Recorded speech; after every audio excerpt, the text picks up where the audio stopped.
এই যে কোনো প্রবাসী কল্যাণ কার্ড পাইছিস তুই আওয়ার সময়? না না, কোনো কার্ড পাইছে না।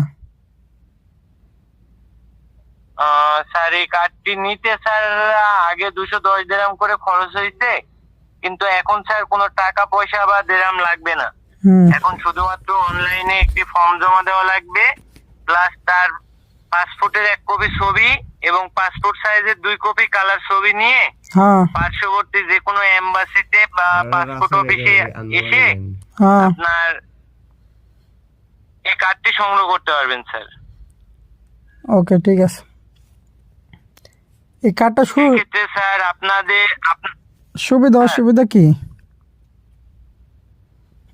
স্যার আপনারও কি প্রবাসী কল্যাণ কার্ড নেওয়া নাই? না, প্রবাসী কল্যাণ কার্ড আমি নেই নাই।